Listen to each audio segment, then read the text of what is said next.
Siobhan was supposed to be here, so I'm gonna keep an eye out for her as well too. All right, so good morning, everybody. Nice to see all your happy, shiny, smiling faces. Let's see. All right, so I wanted to go ahead and introduce Congressman Courtney. I had the absolute pleasure of meeting with the Congressman in his office back in September of 2019 to discuss our recovery coach program after its first year. Congressman Courtney also took the time to visit our program way back in August 2018, which, as many of you know, was the inception of the CARS Recovery Coach program, the pilot program that we had with 211. He's always been a supporter of recovery, harm reduction, and prevention efforts here in Connecticut, and has been advocating for Congress to dedicate substantial funding to the substance and opioid use crisis for several years. He's also spent quite a bit of time with first responders and has impacted several families over the years, which has really guided his work in DC. Finally, and very recently, Congressman Courtney was absolutely instrumental in supporting the expansion of our recovery coach program at Reliance Health, which will allow us to add 2 additional full-time recovery coaches to help fight the opioid and substance use crisis in Eastern Connecticut. And those 2 recovery coaches will be focused up closer to the Griswold area and down in some of the shoreline towns. So without further ado, I would like to introduce Congressman Courtney to the Norwich Task Force.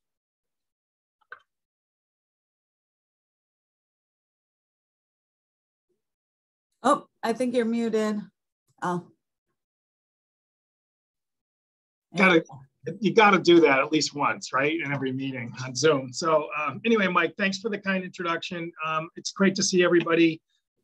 And obviously the participation level the day after a long weekend, I mean, again, shows everyone's amazing commitment to addressing the issue of addiction in the region here. I think last time we met on Zoom, it might have been Mike or it was another participant described, the situation that we're in right now as colliding epidemics. And I think that really describes pretty well, and you know it better than anyone, the fact that, COVID did not sort of lessen the issue of addiction and overdose. In fact, the isolation that, is intrinsic in terms of a pandemic as far as keeping people apart, aggravated and accentuated the problem. And I frankly think the public awareness of that is still, a never-ending struggle. But nonetheless, I mean, obviously, you guys have hung in there in terms of trying to, make sure that the harm reduction that is really the mission of this group, is accomplished to the greatest degree possible. The I guess in terms of just, where Congress is at right now, I mean, really, sort of quickly, the COVID relief measures, starting with the CARES Act back in March of 2020, and there's been 3 or 4 follow-ons. It's been interesting to see and notable, I think, to see that the priority in terms of substance abuse and mental health funding, which was pretty much absent when the CARES Act passed in March of 2020, that now that is shifting in terms of that priority being included, particularly in the December COVID relief bill end of last year. And the American Rescue Plan, which was signed into law in March by the president, which gave a tremendous infusion of assistance to local and state government with lots of flexibility in terms of how that money is deployed in terms of addressing the fallout from the pandemic, has given, I think, at least the state of Connecticut through its Department of Mental Health and Addiction Services and is a lot more flexibility, which I'm very curious to hear whether or not you are seeing any of that sort of flow to the work that you're doing here. Mike mentioned, we are now in the midst of another sort of budget cycle, which, is going to be, combined with the American Families Plan, which is a pretty eye-watering investment in sort of the domestic agenda of this country in terms of home health care, daycare assistance, expansion of Medicare coverage for various items. And again, I think that certainly I think I can share the thoughts of the Connecticut delegation is we want to make sure, again, as that agenda rolls out, which will include the fiscal year 22 budget, that there is going to be, I think, impressive increases in support for the work that you do. We this week are going to begin marking up that bill, and the deadline in terms of getting that done, as well as the infrastructure bill, is the end of this month. So things could happen really fast. And certainly our office will do everything we can to make sure that you get the best information possible. One last item, which is that just again, to go back to the rescue plan, which was signed into law in March. And again, the towns now, such as Norwich, are starting to roll out their ideas in terms of how that money is going to be allocated. $20 million for the city of Norwich alone over the next 2 years. And as I said, a lot of flexibility. I mean, I see Jason on the call. I mean, the city of Norwich has already indicated that they're going to try and use some of that money to fill 3 positions at the Norwich Police Department. But also there's going to be an infusion of money in terms of the town social services budget to deal with the pandemic-related behavioral health and mental health overhang, which we know is clearly, in my opinion, going to be the real long hauler impact of COVID in terms of trying to get people and their lives back together again, whether it's the youngest of kids who suffered learning loss and all of the sort of negativity that occurred with hybrid learning and virtual learning, to older Americans who, again, because of the isolation caused by social distancing, that was a necessary tactic and strategy to deal with COVID, again, is going to create a lot of work for people in the months and years ahead. So thank you all for, again, your commitment, which is very visible this morning in terms of your participation here this morning. I'm happy to address any questions that people may ask about some of the items that I talked about, whether it's the rescue plan, the Build Back Better America's Family Plan, which we're going to be voting on at the end of this month, as well as the fiscal year 22 budget. And I'll stop there, Mike. And really looking forward to hearing what you guys are going through in terms of your own work every single day. Thank you. Thanks, Congressman. Erin, did you want to? Yeah, so I think what we were thinking we would do is have each of our subcommittees kind of speak a little bit to that and what they've been working on in our task force meetings. So we were going to start with the overdose prevention, treatment, and legislative advocacy. So Leanne was going to speak for that group. Hi, good morning, everybody, and good morning, Congressman. Congressman, you've always been such a big supporter of Norwich and all things that are important to us in human services.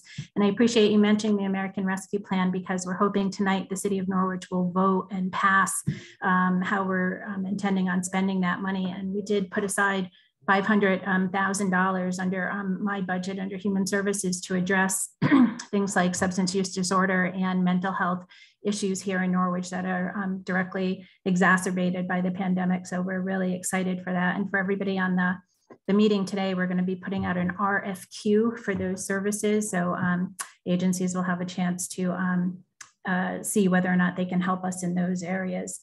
So some of the other things that our subcommittee has been working on, I just want to say too that we were in a spike over the weekend with opioid deaths and overdoses, unfortunately, again, and that happens pretty frequently here in Norwich. For some reason, we have just very, very high incidence of that. And I'm sure everybody saw on the news today, a famous actor passed away due to a heroin overdose. So it's just so prevalent in our community.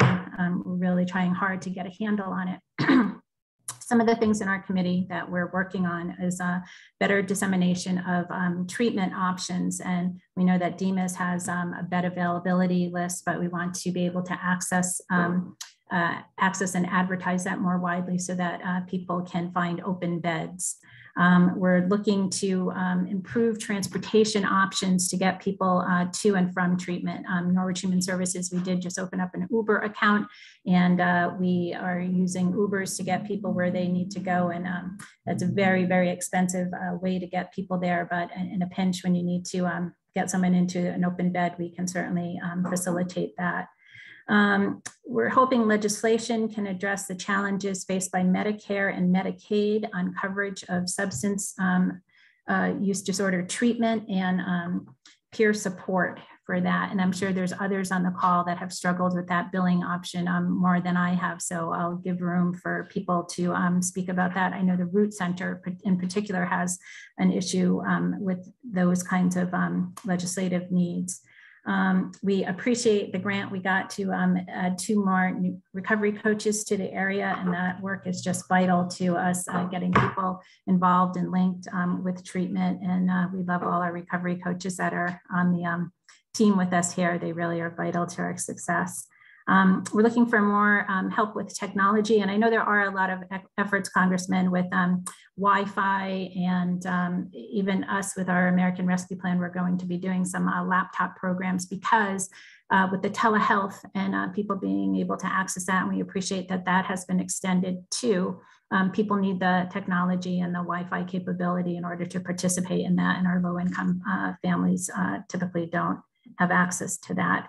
And then I think we're doing good work here in Norwich too about opening up more testing sites. We just decided to open one up at Dodd Stadium when the state had stopped being able to pay for the free testing at like UCFS and Harvard Healthcare. We now will have this other option for people to get tested. And with the viral load as high as it is in Norwich, we need people to get tested easily and frequently. And I think those are the main points of our subcommittee. We're doing some great work. I see Connie from Uncas Health is on the phone call, and she provides our team with tremendous stats that she labors over so that we can have a real-time picture of what's going on in our community. And I'm fortunate to say it's not good. And I think all of the efforts of this team that has been in operation, I think since 2016, if I'm not mistaken, have really not gotten us to where we would like to be at this point, Congressman. And one of the things, maybe Erin, if we have time to discuss is, I know Rhode Island has opened up a safe use center, and I would love to hear the Congressman's position on facilities like that. But I will turn it back over to you, Erin, and you can hear from some other committees. Sure. I didn't know, Congressman Courtney, if you wanted to kind of give feedback or speak in between each subcommittee or wait till the end. It's kind of what works best, I think, for you. Well, again, Leanne, as usual, was so thorough and detailed. I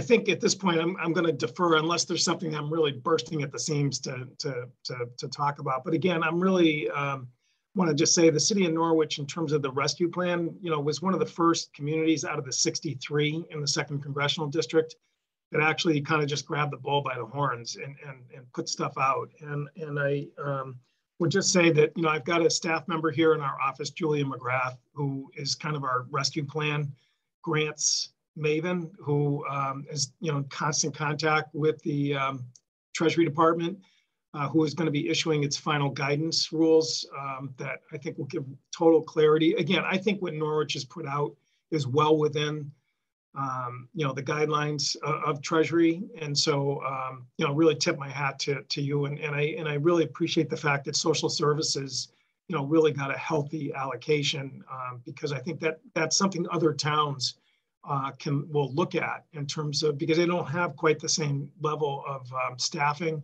in city halls and town halls around, small town Connecticut. So, kudos to you and to the mayor and to the town manager for getting that moving. And I'll stop there. Okay, thank you. I'm going to turn it actually back over to Mike, who's going to speak for the Recovery Relapse Prevention Subcommittee. Thanks, Erin. Yeah, just to play off of what Congressman Courtney said. Yes, Julia has been amazing. I have her on speed dial. She probably cringes every time I call her. It's definitely something, you know, related to the community. So the the recovery and relapse prevention subcommittee that we have here, some of the things that we've done in the community here, we've reinstated our in-person recovery coach meetings, which was tough to do during the initial COVID shutdown. We've been able now to get all of the recovery coaches in the community, not just the ones from Alliance Health, but from SCAT, from Alliance for Living, and all of the others in the area. We've been able to get them together once a month to collaborate so that, you know, we can work as a team, no matter who you work for or working for, you know, the city of Norwich.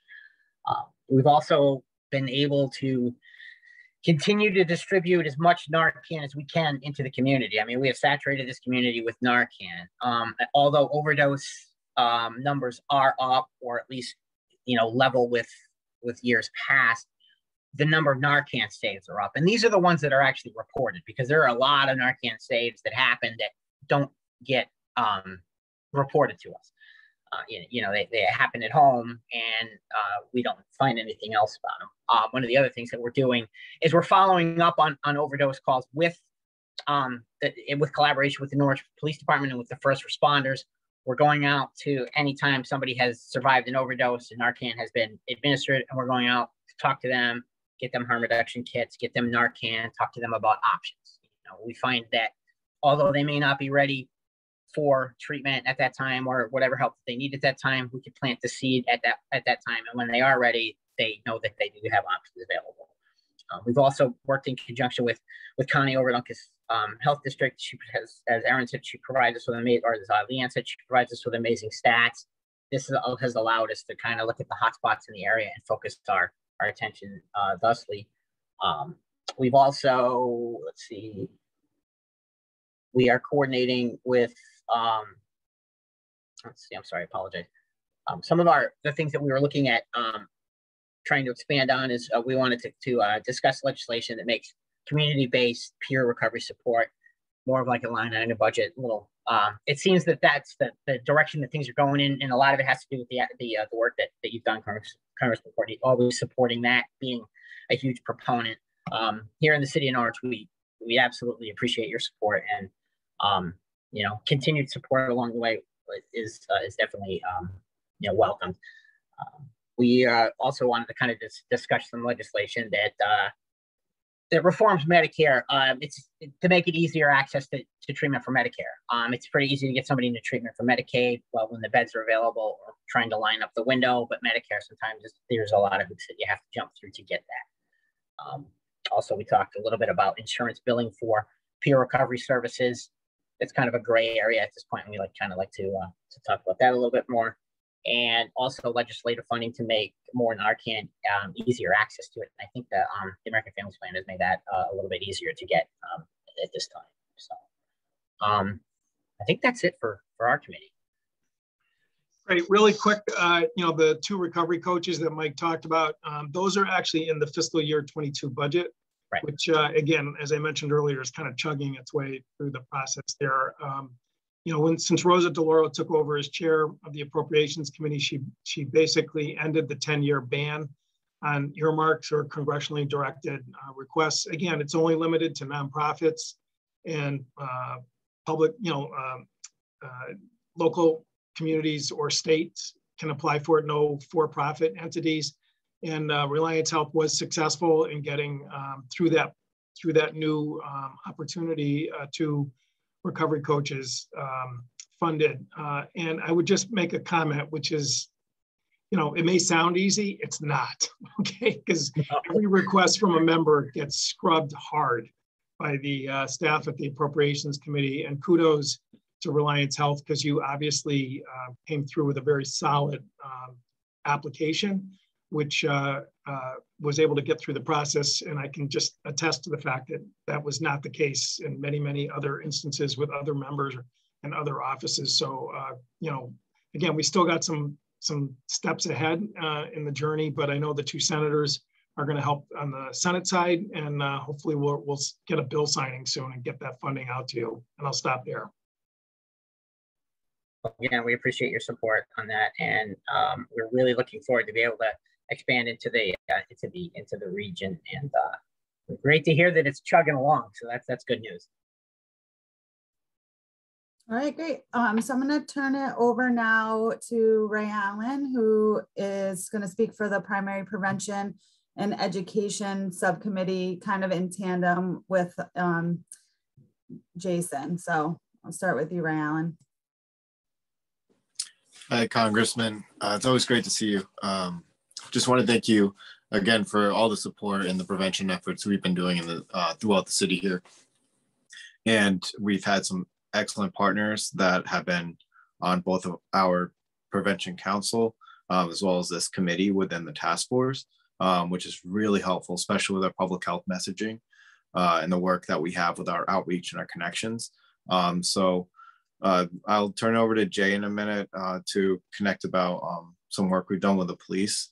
You know, we on our end, we were hoping to hear what type of, I guess, prevention measures have been put in place around underage marijuana use and kind of ways that we can prevent it or support that, and things that might be coming down within the next year. That is another thing that Jay is, you know, definitely dealing with directly right out in the streets. So if you could fill us in on if there are prevention measures that you see are being discussed right now, that would be right. excellent. Oh, I'm sorry. Okay, I apologize. I thought you were going to let Jay jump in, but you know, really quickly, obviously Connecticut took this step, which you know now has created a new sort of environment, and in the federal budget, as I said, that you know there's most of that type of funding in terms of preventive approaches through the SAMHSA is done in the form of a block grant to the state of Connecticut, and then really it's then sort of up to the state, because you know block grants by their nature are try to give some latitude and discretion to individual states. I have not explicitly talked to Governor Lamont or his team, but you know that's what's good about these meetings is it kind of you know gets that on my radar screen, and we certainly are happy to follow up to see you know whether or not these resources, which again are given to the state to deal within you know the state's own challenges, which again have changed this year because of you know the new law, you know look for you know definitely we'll follow up with you in terms of what feedback we get, because you know I tell the story. I share an apartment down in Washington, which is sort of a you know sad reality because of the house. It's a guy from Colorado who obviously was the first state that moved out on this, and it's been really interesting to sort of see the you know marijuana legalization through his eyes, you know, in terms of over the last really 5 or 6 years. And there's you know the challenge of dealing with younger people and prevention is the number 1, 2, and 3. I mean that's the one takeaway. You know, talking to somebody who's involved at the state, you know, with a state that's already, you know, out there moving forward. And it has not been just, you know, all rainbows and ponies. I mean, it's been hard.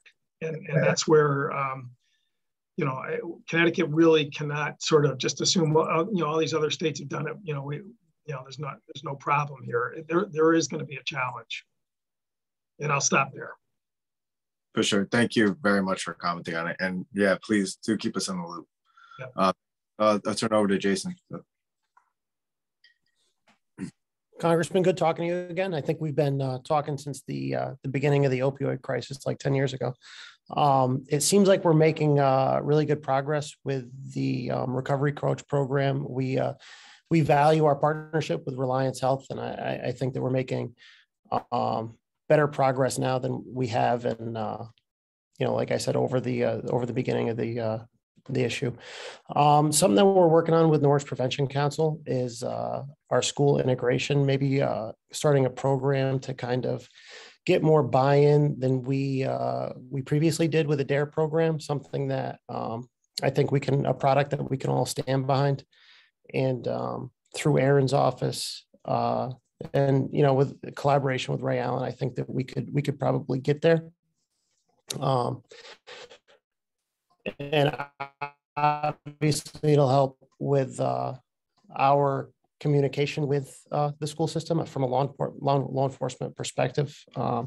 So that's something that we're trying to get off the ground now. We have a law enforcement club that we're creating with Norwich Free Academy, and we're hoping to kind of roll that out to any of the Norwich public schools that'll allow it at this point. Anything else, Ray?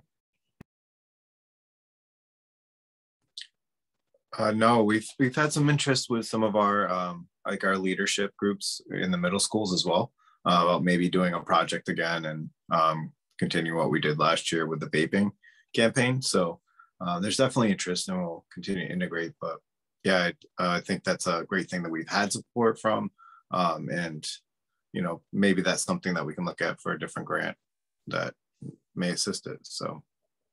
Yeah, I just want to add to that, just so Congressman Courtney, kind of what we're talking about with what we did with vaping last year, and what we've been doing for the past 4 years is a youth joining forces is what we call it. It's a police and youth leadership program where we're able to bring about 4 or 5 officers and 10, 15.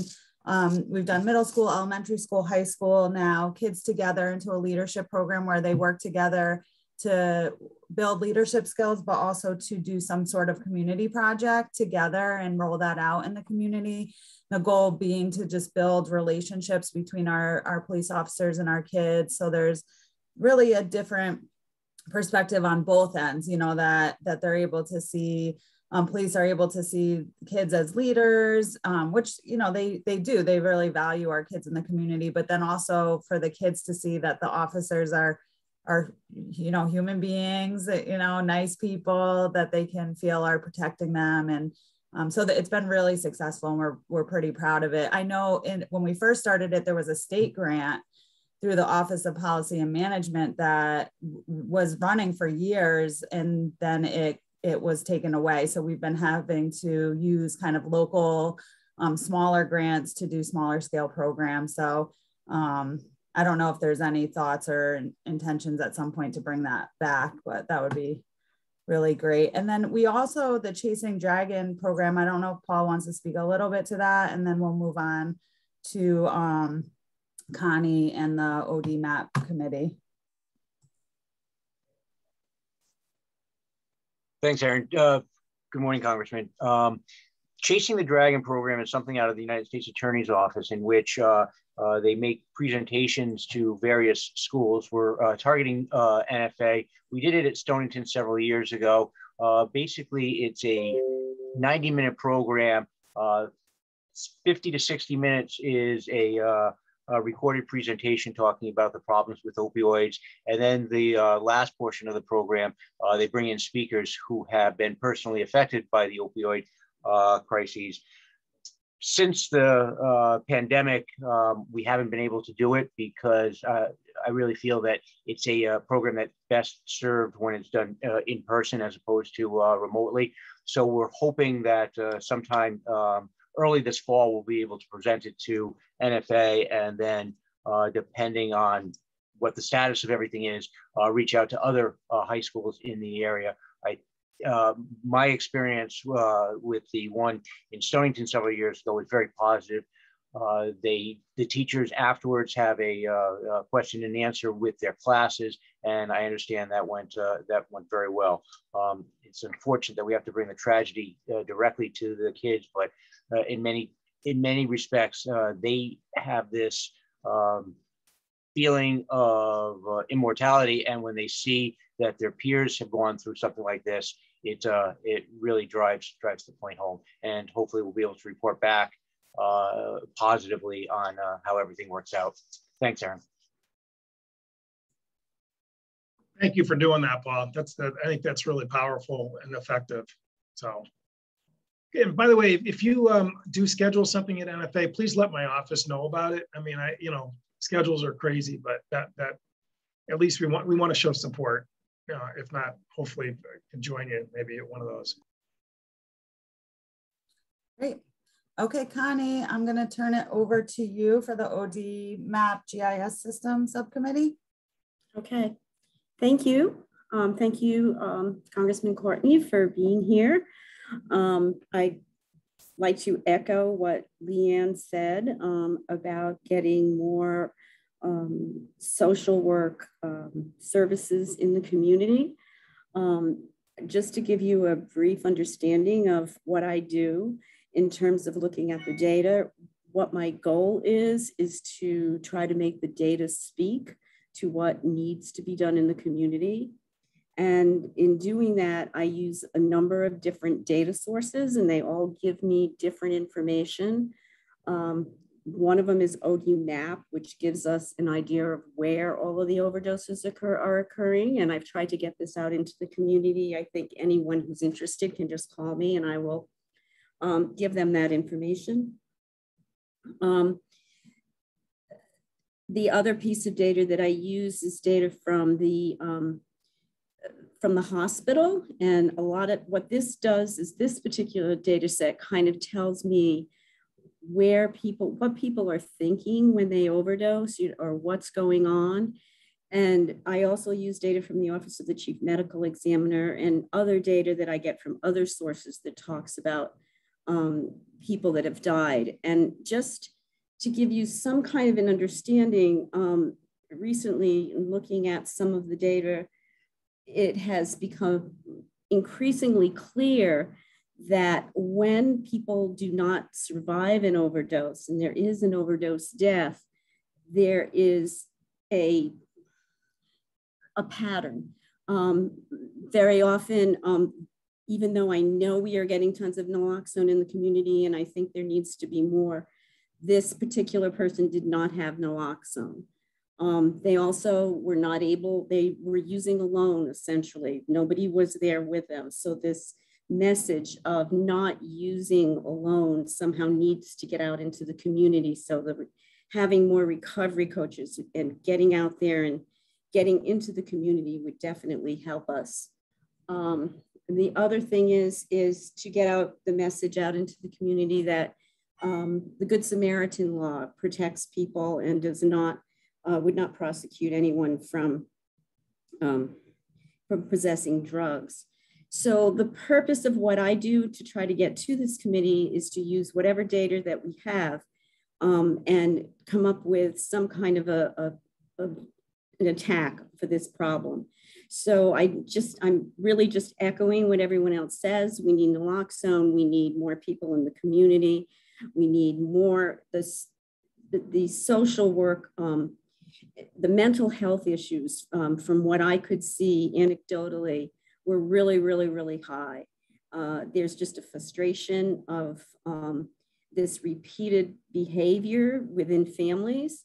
And of course, the pandemic has made it even worse. So I guess that's it. Great, thanks, Connie. So right now, I just kind of want to open it up for questions, specific questions, if there are any that nobody was able to ask while we were doing our reports. So just people can speak up. Erin, I just wanted to point out something real quick too. Connie, it's a great point. Thank you for reminding me. In our harm reduction kits, Congressman, the ones that Deanna and Autumn and the other recovery coaches in the community hand out when they do visit people that have had the Narcan saves. Three of the items actually I wanted to point out that we include in those kits, aside from, clean needles and safe use kits, also are, and the Narcan, also are the don't use alone cards, as well as information on the Good Samaritan law, and also when they're available, the fentanyl test strips. So those are on there. And it's a matter of the person that we give it to, whether or not they want to use it. So the information is out there and we're providing it. It's just a matter, we still need to, make sure that everybody kind of hammer it home. So.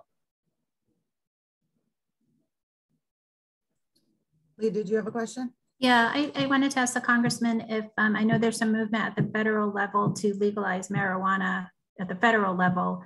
I think that will have tremendous implications for us locally. Can you speak a little bit about the efforts there?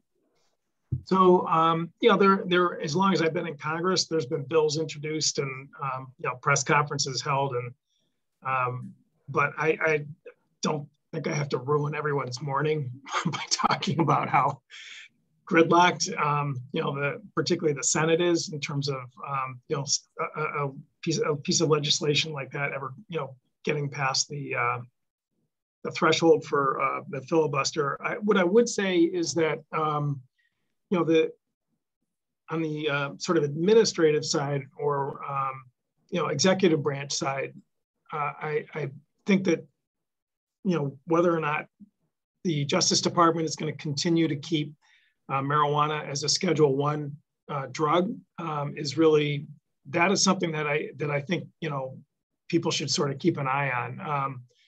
You know, when we passed the Farm Bill a few years back, they removed industrial hemp from Schedule I so that, you know, farmers could go out and grow industrial hemp, which I think everyone knows, you know, really is not, if it's done, you know, according to the law, it doesn't contain THC of any usable level.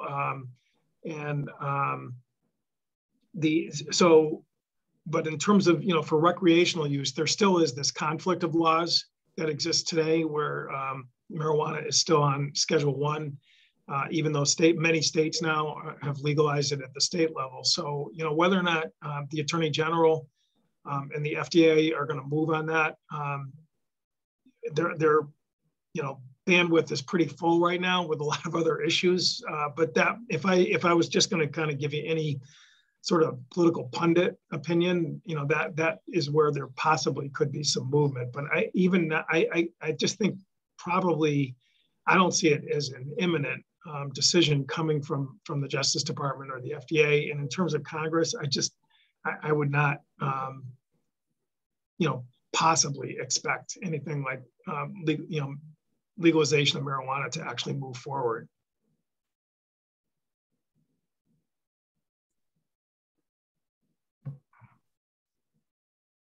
Anyone else have questions? You can just feel free to speak up. Don't be shy. This is your opportunity, right? I don't have a question. I just kind of wanted to introduce myself. My name is Jade Bauer. I am the new recovery coach for SCAD. And I just wanted to let everyone know that all of the programs are up and running. Lebanon Pines, all 3 of the halfway houses, our New London outpatient, and we do have beds open here at the Detox in New London. Great. Nice to meet you.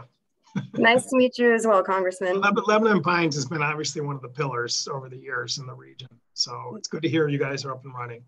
Yes, yes, that's where I started. So Lebanon Pines, I really love it over there.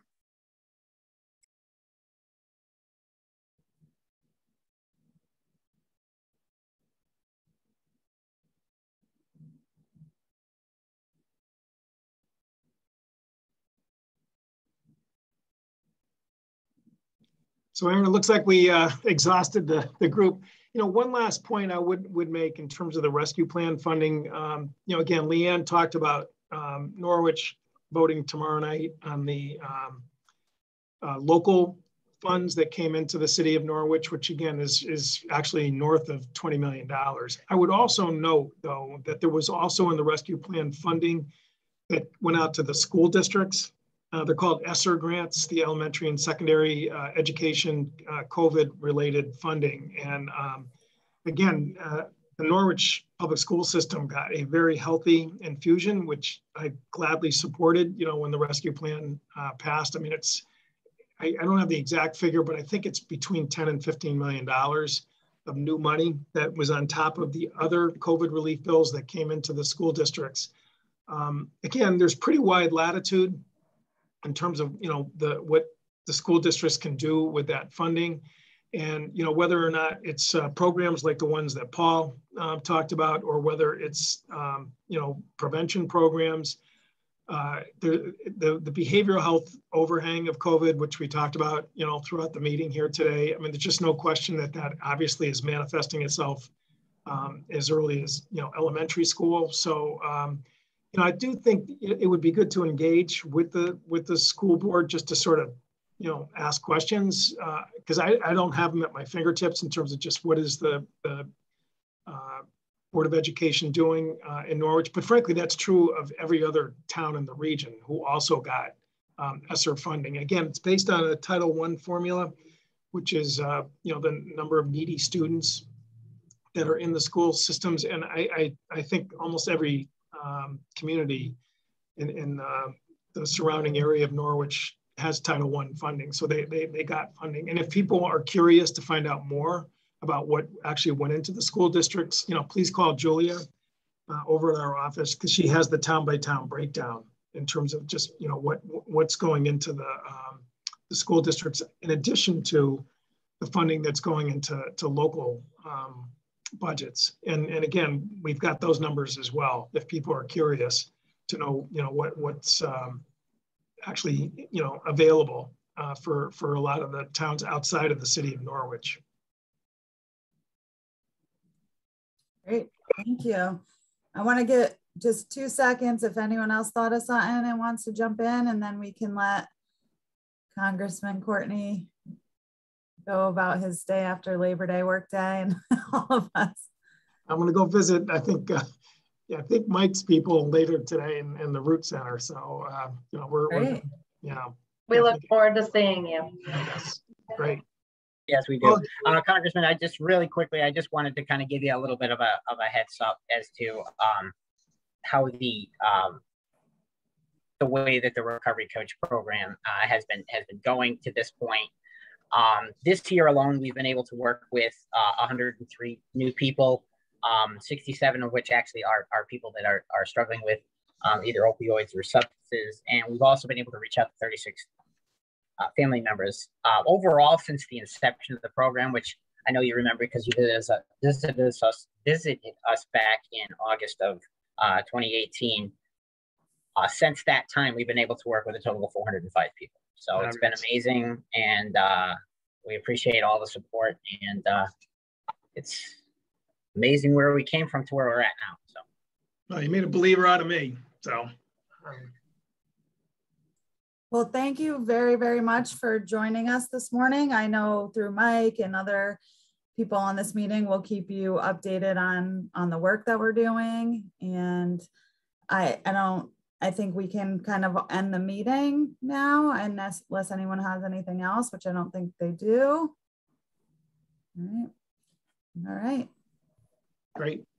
Well, thanks everybody. So I will send out a recording of the meeting to people who jumped on late or just want to review it again. If I could just say one thing, Erin.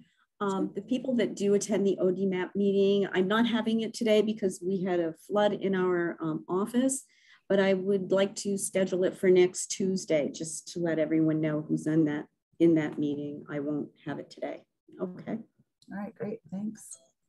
All right, take care, everyone. Have a good rest of your day. Bye-bye. Thank you.